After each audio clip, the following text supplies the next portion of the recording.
DNA and Cell Function, Section 2. Last time we looked at an overview of why proteins are important and how DNA is used to make those proteins. Today we're going to look at it in a little more detail. I would like you to take a few minutes and use this diagram to answer these questions. Pause this video while you do that, and then come back here to check your answers.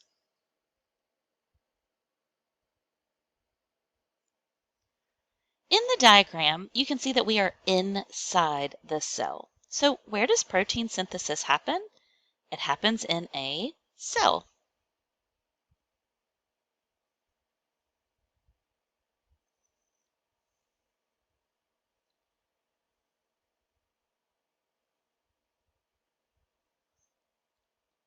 Inside the cell, we have the DNA in the nucleus.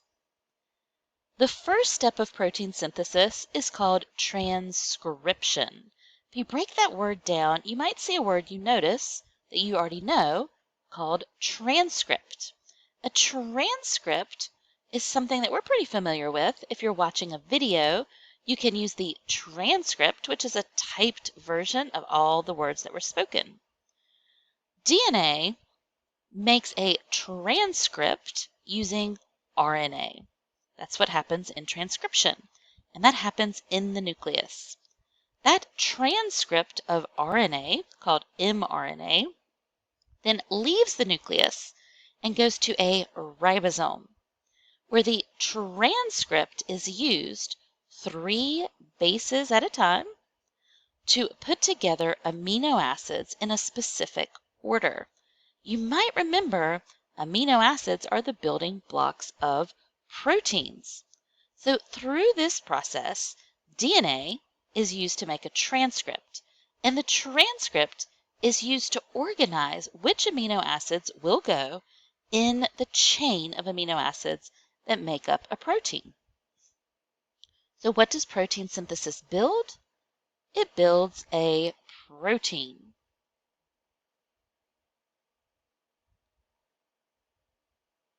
And what are the steps? There are 2 main steps. They are transcription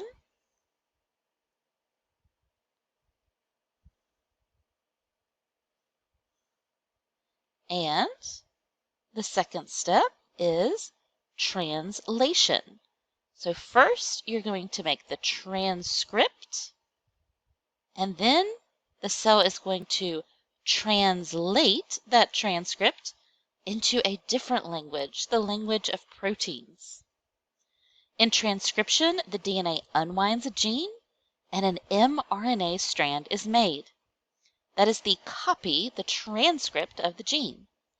In translation, the mRNA, that's the transcript, enters the cytoplasm. So it leaves the nucleus and goes into the cytoplasm where it binds to a ribosome. Once it binds to a ribosome, that ribosome is going to move down the mRNA strand and allow a different kind of RNA called tRNA to attach, and when they attach, they bring an amino acid. And then once they have dropped off their amino acid, they will leave the ribosome, leaving their amino acid behind. Those amino acids get joined together by peptide bonds, and as they get joined together in a specific order, they are creating a protein. Eventually the chain is released and it folds up, so it gives the protein its specific shape. Now, you may notice the mRNA here matches, it complements one of the sides of the DNA. Remember the base pairing rules? A pairs with T, G pairs with C? Well, if you'll notice, the first base of this mRNA is A. It would have paired with this bottom strand, the bottom side, the T. But the next base is a little different. It's a U. Why? Well, RNA, if you remember from a previous module, replaces thymine with uracil. So anywhere you would normally put a T, if you are describing something in RNA, the U will go in its place. So let's look at our problem again. If the DNA is ACG, GTT, CAT, that's its base sequence of one of its sides, what will the RNA be?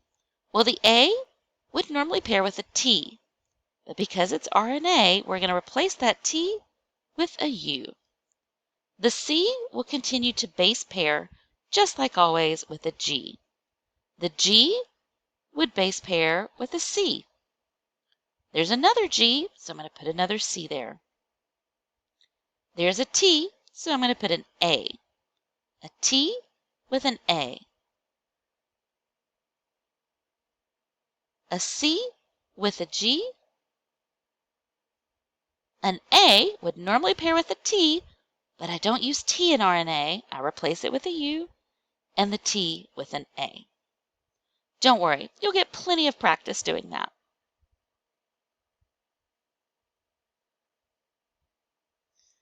Let's look at a diagram of where this is all happening in the cell. It starts in the nucleus with transcription. In the nucleus, the DNA, which was a double helix, unwinds one section of itself by breaking those hydrogen bonds.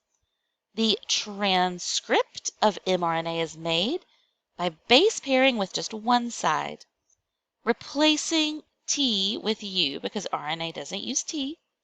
And then that transcript, once it's made, leaves the nucleus. That is what's happening in transcription, and that's where it is happening. Once the mRNA transcript leaves the nucleus, it joins with a ribosome, which is this circular structure. The ribosome begins to move down the mRNA. And as it moves down, these funny squiggly shapes, these are tRNA. The tRNA are going to come in, but they don't come by themselves. They bring a friend. This little circle, this little black circle, is an amino acid.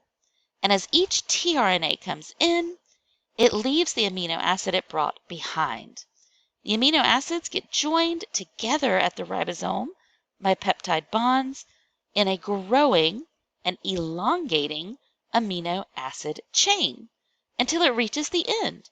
And then the chain is released, folds up, and becomes a protein.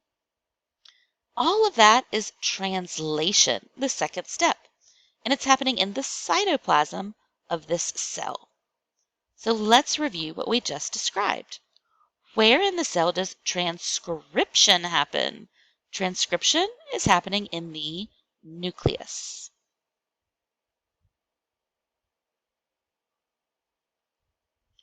Where does translation happen? Translation is happening in the cytoplasm. Is all of the DNA copied to make the mRNA? Nope, just the section that it unwound. And that section is called a gene.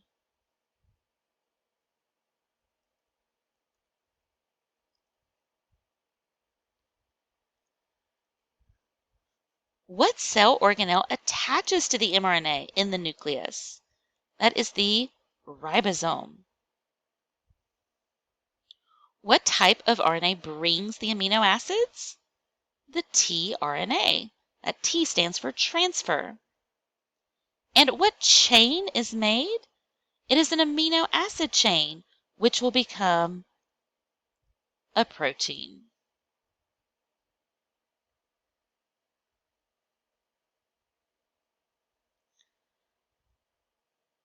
Over here, you have lots of information about DNA, RNA, and proteins, which are three different chemicals.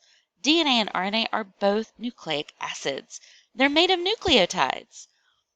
Proteins are a different group, a different class of chemical, and they are made of amino acids. Find the item on the image using the descriptions that you read over here and add a shape around it. Let me help you get started.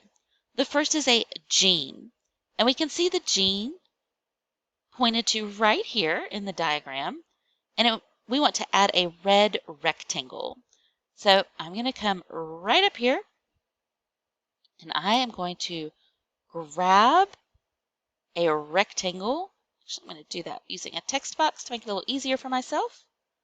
And I am going to draw a box right around that gene. And to make it red, I'm going to give it some weight to make it nice and thick and make it red. And there is my red rectangle around the gene. All right, pause this video and use the reading and the labels to find the other items and add the shapes described. When you're done, come back and check your answers. How did you do?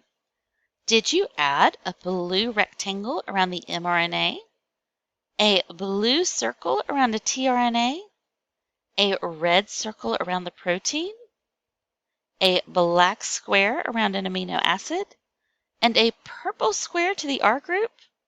I hope so. If not, correct your slide now. In this animated GIF, you can see protein synthesis happening. Remember, there are two steps. In the first step, the DNA unwinds a gene, and the mRNA makes a transcript by base pairing with one side. It then leaves the nucleus and connects with the ribosome, where the tRNAs bring amino acids that eventually form a polypeptide chain. That's a group of amino acids connected with peptide bonds. What type of RNA is made in that first step? That is the mRNA, the transcript. Which nucleic acid is double-stranded, two sides? That is the DNA. Which one is single-stranded? That is the RNA. Which nucleic acid can leave? The one that left to join the ribosome is the RNA. What type of RNA is going to bring amino acids to the ribosome? It's that squiggly RNA that you see landing here. That is the green shape, the tRNA. And how many bases of mRNA and tRNA match at a time? Let's look carefully. The mRNA is getting ready to leave. There's the ribosome. How many bases? 1, 2, 3 at a time. And those are called codons on the mRNA and anticodons on the tRNA. I hope this was helpful. I'll see you next time.